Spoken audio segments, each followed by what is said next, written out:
जय माता रानी। नवरात्रि पर्व के 7वें दिन की आपको ढेरों शुभकामनाएं। नवरात्रि पर्व के 7वें दिन माँ दुर्गा की 7वीं शक्ति यानी कि माँ कालरात्रि की पूजा की जाती है। माँ कालरात्रि के शरीर का रंग घने अंधकार की तरह एकदम काला है, जैसा कि नाम से ही जाहिर है।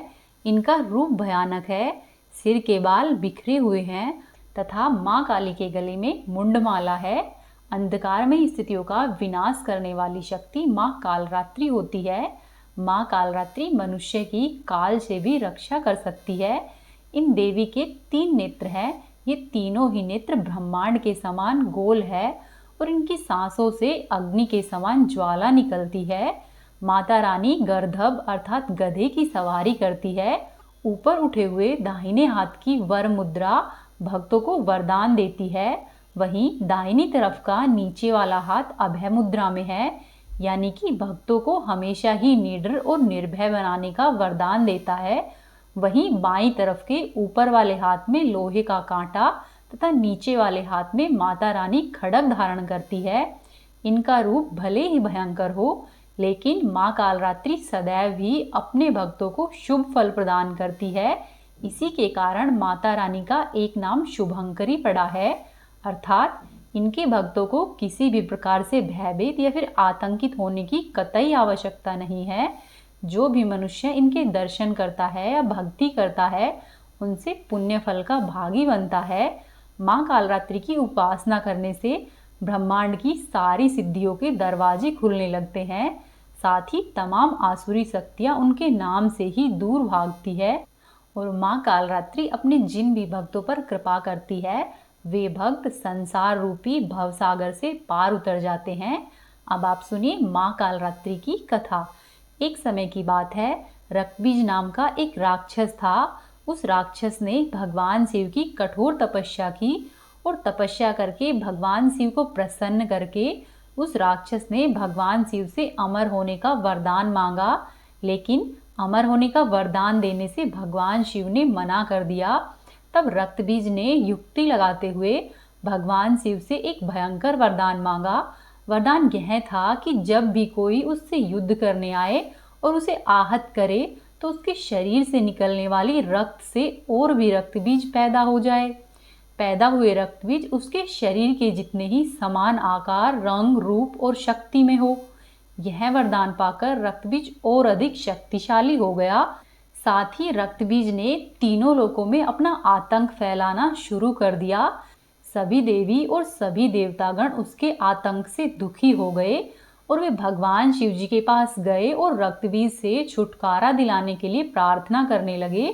तब भगवान शिव ने सभी देवताओं को उपाय सुझाया कि आप सभी लोग माता पार्वती के पास जाओ। तब सभी देवतागण माता पार्वती के पास पहुँचे और उनसे विनम्रता पूर्वक आग्रह किया। तब माता पार्वती ने अपना कालरात्रि रूप जागृत किया। इसके बाद माता कालरात्रि ने रक्तबीज से युद्ध किया और युद्ध के दौरान जब जब माता रानी रक्तबीज पर प्रहार करती, तो उसके रक्त की बूंदों से नए रक्तबीज उत्पन्न हो जाते।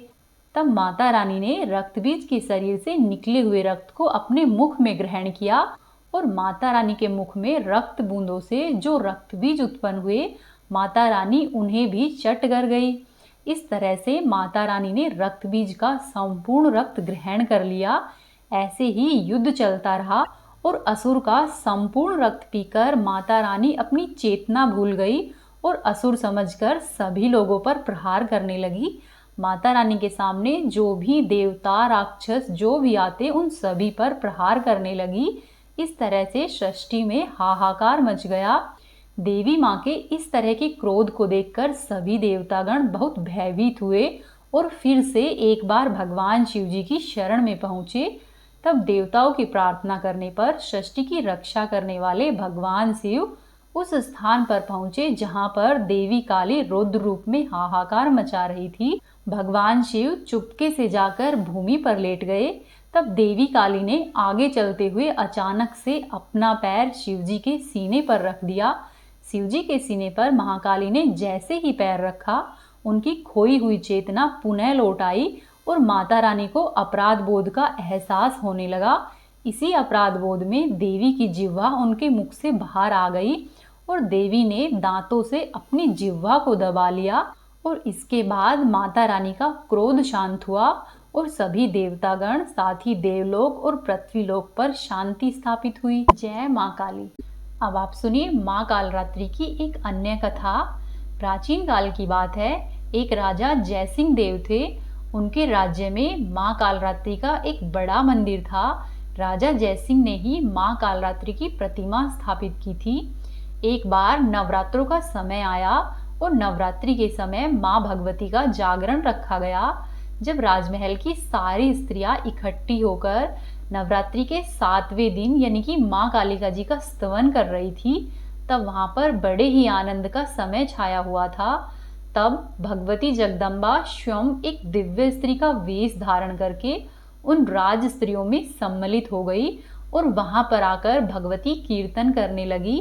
इस अवसर पर महाराजा जयसिंह देव भी वहीं पर उपस्थित थे। राजा जयसिंह माता रानी की लीला को समझ नहीं पाए और भगवती देवी की मधुर ध्वनि एवं दिव्य सौंदर्य को देखकर उन पर मोहित हो गए। कीर्तन की समाप्ति पर कामातुर राजा ने देवी का हाथ पकड़ लिया। तब देवी ने राजा से कहा कि हे राजन, मैं प्रसन्न हूँ, तू वरदान मांग ले, क्या चाहता है। तब उत्तर में राजा ने प्रणय निवेदन कर दिया। उसने कहा कि हे माता रानी, मैं आपसे विवाह करना चाहता हूँ। बस फिर क्या था, माँ कालिका क्रोधित हो गई और उन्होंने श्राप दे दिया कि जिस राज्य के अभिमान में तेरा यह साहस हुआ है कि तूने मुझसे प्रणय निवेदन किया है, उस राज्य के सहित ही तेरा सर्वनाश हो जाएगा। इतना कहकर माँ कालिका अंतर्धान हो गई। तभी मंदिर में सिंह की गर्जना होने लगी, पर्वत जमीन में धंसने लगे और श्री कालिका जी की मूर्ति भी पहाड़ के अंदर प्रवेश करने लग गई। वहीं उस मंदिर के पीछे के भाग में एक महात्मा जी रहते थे। वे महात्मा माता काली के अनन्य भक्त थे। उन्होंने माता काली की विशेष पूजा आराधना की और माता रानी से विनती की कि हे मातेश्वरी, हे महामाया, अब हमें क्षमा करो, हमसे भूल हुई है। हे माता रानी, अपने बालक समझकर हमें माफ करो। उस महात्मा के बहुत बार क्षमा याचना करने पर देवी माँ की वह मूर्ति उसी रूप में पहाड़ के साथ वैसी ही अवस्थित रह गई। आज भी देवी का केवल सिर ही दिखाई देता है। देवी के श्राप का यह फल हुआ कि शत्रु के द्वारा राजा जयसिंह पर चढ़ाई कर दी गई और राजा जयसिंह अपने दोनों पुत्रों के सहित मारा गया। वह पूरा नगर माँ कालिका के श्राप के कारण नष्ट हो गया। उस स्थान पर बिल्कुल ही उजाड़ हो गया। इसीलिए कहा जाता है कि माँ कालिका को क्रोध नहीं दिलाया जाए, जितनी हो उतनी सौम्यता और श्रद्धा पूर्वक माता रानी की पूजा की जाए। वहीं माता काली अपने जिन भक्तों पर प्रसन्न हो जाती है, उन भक्तों की स्वयं रक्षा करती है। आइए ऐसी ही आपको एक कथा सुनाते हैं। एक बार की बात है, एक गांव था और गांव के बाहर माँ कालिका का मंदिर था। उस मंदिर के पास दूर दूर तक कोई आबादी नहीं थी। चारों तरफ जंगल झाड़ी और वीरान था। शाम होते ही मंदिर की तरफ कोई भूल से भी नहीं जाता था। यहाँ तक कि मंदिर का पुजारी भी धुंधला अंधेरा होने से पहले मंदिर में दिया जलाता, आरती वगैरह करता और माता रानी को शयन कराकर जल्दी से वहाँ से विदा हो जाता। वहीं उस गांव के अंदर माता रानी के एक भक्त रहते थे। वह भक्त स्वभाव से अत्यंत ही भोले और माता रानी के अनन्य भक्त थे। लोगों के लाख मना करने के बावजूद भी जाड़े, गर्मी और बरसात के मौसम में, मौसम चाहे कैसा भी हो, वे रात को खाना खाने के बाद नहर पार करके माता रानी को मंदिर में मत्था टेकने जरूर जाते थे। ऐसे ही धीरे धीरे दिन बीतते रहे। एक बार की बात है कि पूस की एक सर्द रात थी। वातावरण में गहरी धुंध छाई हुई थी। चूंकि उस समय घड़ी का चलन नहीं था, तो माता रानी के भक्त घर पर खाने के बाद अपने डेरे पर चले गए और वहां पर उन्होंने गायों की देखभाल की। वहां पर उस दिन उन्हें काम करते हुए कुछ ज़्यादा ही देर हो गई। आसमान में कोहरे की वजह से चांद नहीं दिखा था, इसीलिए उनको समय का ठीक ठीक अंदाजा नहीं रहा।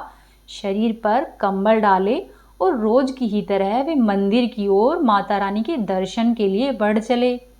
चूंकि उस समय नहर में घुटनों से ज्यादा पानी नहीं होता था, तो पार करने में उनको ज्यादा परेशानी नहीं हुई। जाड़े की उस रात में जब वो भक्त मंदिर के पास पहुंचे, तो दूर दूर तक सन्नाटा भाए भाए कर रहा था। एक पल को उनका शरीर भय के मारे गनगना गया और उनकी आंखें अनायास ही मूंद गई। थोड़ी ही देर में भक्त को आभास हुआ कि उनके इर्द गिर्द कई सारे लोगों का जमावड़ा हो चुका है, जो कि आहिस्ता आहिस्ता उन्हें अपने घेरे में लेने के लिए अपना घेरा तैयार कर रहे हैं। तब भक्त ने माता रानी से प्रार्थना की कि हे माँ, क्या आज की रात तुम्हारे धाम पर ही मेरी जीवन लीला समाप्त हो जाएगी। भक्त ने मन ही मन माता रानी से गुहार लगाई और अपनी रक्षा करने के लिए प्रार्थना की। और तब जब वे दुष्ट आत्माएं बस उन्हें दबोचने ही वाली थी, अचानक से मंदिर के अंदर रखे हुए नगाड़े अनायास ही जोर जोर से बजने लगे। माता रानी का भक्त चौंक गया कि रात के इस वक्त मंदिर में कौन बैठा है जो कि नगाड़े बजा रहा है। तत्क्षण ही भक्त ने अपनी आंखें खोल दी। आसपास किसी का नामो निशान तक नहीं था। सहसा ही उनकी नजर मंदिर के द्वार की ओर गई। द्वार का गेट खुला हुआ था और उसमें से साक्षात माँ काली बाहर आ रही थी। माता ने भक्त के पास आकर कहा कि क्यों रे, यही समय मिला है तुझे मेरे पास आने का? जानता नहीं है कि ये समय मेरे शयन का है। अभी मुझे थोड़ी सी भी देर हो जाती तो तू जिंदा नहीं रहता। फिर कल को लोग यही कहते कि देवी माँ का इतना बड़ा भक्त बनता था और उन्हीं के धाम पर उसके प्राण ना बच पाए। तब भक्त बोला कि माई, ये तो मेरा रोज का नियम है, आज कैसे नागा कर देता। ऐसा ऐसा कहकर वह भक्त माता रानी के चरणों में लौट गया, क्योंकि वह माता रानी के दर्शन पाकर निहाल हो गया था। तब माता रानी बोली कि पगले, आज तूने रोज से ज्यादा देर कर दी है और अभी आधी रात का समय हो आया है। तब भक्त बोला कि माई, मुझसे गलती हो गई, मुझे समय का पता ही नहीं चला, पर क्या करूं, जब तक आपके दर्शन नहीं कर लेता मुझे संतोष नहीं मिलता है। तब माँ काली बोली कि जानती हूँ रे, इसीलिए तो पहली बार किसी के सामने साक्षात आई हूँ, पर तू भी ये मूर्खता छोड़ दे। तब भक्त बोला कि माई, ये तो मेरी भक्ति है। तब माता रानी बोली कि निसंदेह तुम्हारी भक्ति उत्कृष्ट है, इसीलिए तो मैं तुझसे कह रही हूँ कि आज के बाद तुझे रात में यहाँ आने की आवश्यकता नहीं है। तू घर से ही मुझे प्रणाम कर लेना, मैं स्वीकार कर लूँगी। जब दर्शन का जी चाहे दिन में आ जाना। चल, अब तुझे घर पर छोड़ दूँ। तब भक्त बोला कि माई, मुझे क्षमा करे, आपने मुझे साक्षात दर्शन दे दिए हैं, मेरा जीवन धन्य हो गया।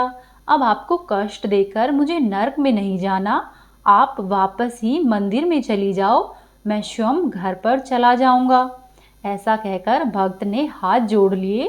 तब माता रानी बोली कि तू चुपचाप चल, मैं तुझे घर पर छोड़कर ही आऊंगी।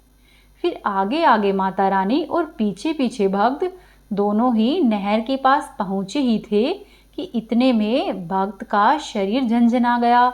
भक्त ने सामने से एक सफेद धोती और खड़ाऊ पहने हुए एक वृद्ध आदमी को देखा, जो कि उनकी ही ओर आ रहे थे। उन्होंने आगे बढ़कर देवी माँ के चरण स्पर्श किए। तब उस आदमी ने पूछा कि माई, ये आपको कहाँ से मिल गया? फिर देवी माँ ने उस आदमी को भक्त की सारी बातें कह सुना। माता रानी के भक्त ने आगे बढ़कर उन वृद्ध के चरणों में माथा पटका और कहा कि हे भगवान, आप कौन हैं? मैंने आपको पहचाना नहीं है। इस प्रश्न के पूछने पर माता रानी ने जवाब दिया, अरे यही तो है तुम्हारे गांव के देवता। हाँ, कभी देखे नहीं हो तो पहचानोगे कैसे? रात के प्रहर जब मेरा शयन का समय होता है तो ये ही पूरे गांव और क्षेत्र का भ्रमण करते हैं ताकि कुछ अनिष्ट ना हो। तब वृद्ध मुस्कुराए और बोले कि माई, अब आप अपने धाम पर जाइए, मैं इन्हें गांव तक छोड़कर आता हूँ। माता के भक्त के तो जैसे भाग्य उदय हो गए थे। बहुत देर तक माता रानी के चरणों में पड़ गए और अश्रु बहाते रहे।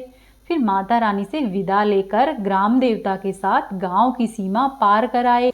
तब ग्राम देवता बोले कि अब तुम घर पर जाओ और जब भी मन से याद करोगे हम लोग तुम्हारे पास होंगे, लेकिन अंधियारी रात में अपने प्राणों को संकट में डालकर हम लोगों के पास दोबारा आने की गलती मत करना। तब वह हाथ जोड़कर बोला कि बाबा, जब आप और माई मेरे साथ हैं तो मुझे क्या सोचना। तब ग्राम देवता बोले कि बच्चा, इस निर्दोष विश्वास ने तो तुम्हारी रक्षा की है, लेकिन इसका ये अर्थ तो नहीं है कि तू जानबूझकर अपने प्राणों को संकट में डाले। मनुष्य को विधाता ने इसीलिए विवेकशील बनाया है ताकि वो उचित और अनुचित का भेद कर सके और समय के अनुकूल आचरण करे। तुम्हारी आस्था प्रशंसनीय है, इसीलिए कहता हूँ रात बिरात या फिर खराब मौसम में अपने घर से ही याद कर लेना हम सबको, बाकी जब जी चाहे तब चले आना। ऐसा कहकर ग्राम देवता गांव की सीमा से लौट चले और उस घटना के बाद माता रानी के भक्त की जीवन धारा ही बदल गई। माँ काली और ग्राम देवता की सीख का यह फल था कि उन्होंने फिर जीवन में किसी भी क्षेत्र में कुछ भी गलत निर्णय नहीं लिया। माता रानी अपने भक्तों की बड़ी ही जल्दी प्रार्थना स्वीकार करती है और समय आने पर बिना कहे ही माता रानी अपने भक्तों की रक्षा करती है। जय मां अम्बे, जय मां काली।